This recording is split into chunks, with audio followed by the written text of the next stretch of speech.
What's up, guys, and welcome back to Crypto and COD, the series where we discuss everything cryptocurrency, blockchain, and Call of Duty. Last time we introduced NFTs and possible ways Activision could implement them in their games. This time around, I'd like to take a look at the GameFi space as a whole and explore other ways Call of Duty could take advantage of cryptocurrencies in their ecosystem. Plus, we have all the big news about Modern Warfare 2. If you like crypto or Call of Duty, or even better, both, drop a like on this video and let's get started. So first things first, what exactly is GameFi? GameFi is a combination of words, game, and finance, much like DeFi is for decentralized finance. You can think of GameFi as tokenizing the economy of a game, with the most common aspect of GameFi being something referred to as a P2E model, or play-to-earn model of gaming. In a play-to-earn economy, players are often given minute or complex tasks that are then rewarded with an in-game currency that you can use to purchase items, normally NFTs, in the game, or you can trade to an exchange such as Coinbase and convert them back to your local fiat currency. Completing tasks are not the only way to earn tokens in these games, though. Some games also reward tokens upon victories of matches, or in the case of upcoming AAA game Shrapnel, players can accrue tokens by submitting a user-created map. If this map is voted on and essentially becomes one of the fan favorites, the creator of the map gets some tokens as a reward. How awesome is that? Another aspect of play-to-earn games is one that honestly might turn people away at first. They're mostly going to be free to play, but in order to unlock the earning potential, you're going to have to invest a little bit of money at first. In the case of Splinterlands or Gods Unchained, both P2E collectible card games, you have to purchase packs like you would for a normal CCG. These cards will be much more powerful than the base ones that you get for free and will allow you to earn tokens while winning with them, and if you're lucky enough to pull a really awesome card, you can sell it on the marketplace. Now that you know what P2E games are, you might ask, well, Gideon, what exactly about games that aren't built with blockchain in mind? Can they take part in GameFi as well? Well, there are ways that existing or future titles can take advantage of having a GameFi ecosystem regardless of if they were created to have them in the first place or not. And this involves third parties, either players of the game itself or an entire separate company.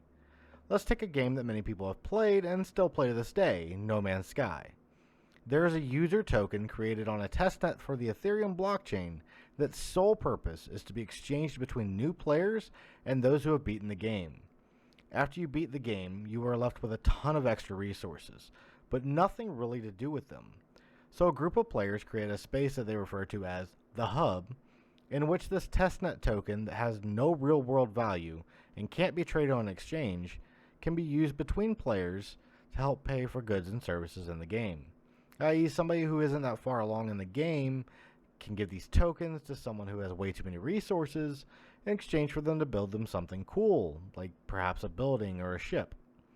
The users of this small community intentionally want to keep this token from being on a mainnet, as it forces holders to use this token for the game reasons only.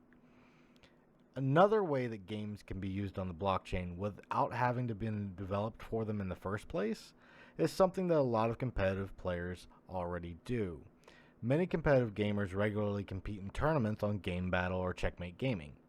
Well, now there's at least one wager website that looks promising using blockchain technology, and that is ExceedMe. Using the ticker symbol XED, it is a crypto project ranking in the mid to high 800s on CoinGecko, so the market cap is pretty low. But if it is 100% legit, it will push the GameFi space forward greatly. Already on the platform, you can play wager matches for CSGO, Call of Duty Warzone, and Valorant. But this really isn't using blockchain though, is it? Like, they're not doing it the way that you think that they would. ExceedMe doesn't use blockchain to monitor matches or keep records. Rather, it allows you to earn tokens while you play if you have XED staked. They also use fees from transactions to fund free tournaments, and they have loads of other goodies in the works. I'll drop both a link to their website and a link to the ExceedMe white paper for you to take a look at and make your own decisions about them. So that's a little bit about what GameFi is and where it stands currently. But where did it come from and where's it heading? Well, it began as a concept with CryptoKitties, the same game that brought Ethereum its first NFTs back in late 2017. In its short 5 years existence, we've seen dozens of blockchain games arise. Most notable, of course, are My Crypto Heroes and Axie Infinity, but these games are simplistic in nature, mostly just still images with slight animations. Then you have the sandbox metaverse games like Decentraland and Sandbox, where users buy plots of land and they can build on them much like a real estate game.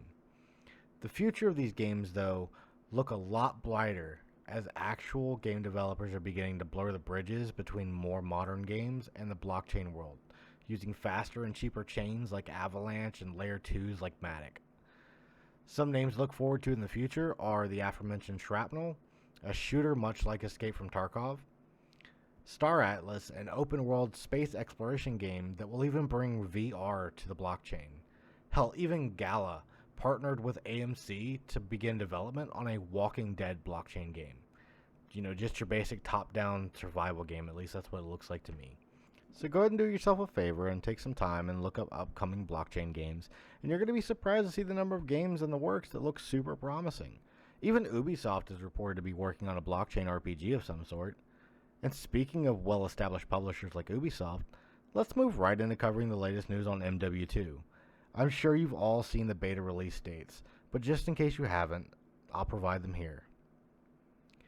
According to Exclusive Ace and his research, any beta codes you have either by pre-ordering the game or via the drop during the CDL Championship weekend will tie to your Activision account, not what system you pre-ordered or redeem it on. So I'm going to be dusting off my old PS4 and trying to play a bit before the PC beta weekend. I don't have a capture card, but I'll try to get something out of the gameplay and let you know my initial thoughts when the day arrives. Also, The Next. Get it? The Next? That's the name of the Activision pre-release. Anyways, lame jokes aside. We have a little big teaser trailer launch yesterday, revealing snippets of the campaign for Modern Warfare 2. And, well, it looks super crisp, like, phenomenal. And I can't wait to actually see it. Especially that skyscraper scene with all the lights in the apartment buildings at night actually in the game with like ray tracing on, 4K. It's going to be absolutely gorgeous. And it looks like we don't actually have to wait until the game fully comes out either, because they've announced that the campaign is going to be playable a full week in advance of launch, which is fantastic because I don't think I've played a campaign since Black Ops 1. See, I have an obsession with multiplayer, and I always wanted to be the first of my friends to Prestige. I mean, that system's gone, but still the desire to play multiplayer is there with me. So I tend to forget that there's even a campaign at all, and now I actually get to play one because I won't be bogged down with multiplayer. Alright, well that's going to do it for this installment of Crypto and COD. If you have any specific topics you'd like to hear about in the next episode, drop them in the comments below. And if you enjoyed this video, make the thumbs up button blue, the subscribe button red, and settle the score by pinging that notification bell so you can be notified whenever I drop a new video, as currently my schedule doesn't allow for me to have set postings. Have a wonderful morning, afternoon, evening, whenever you're watching this, and I'll catch you in the next one.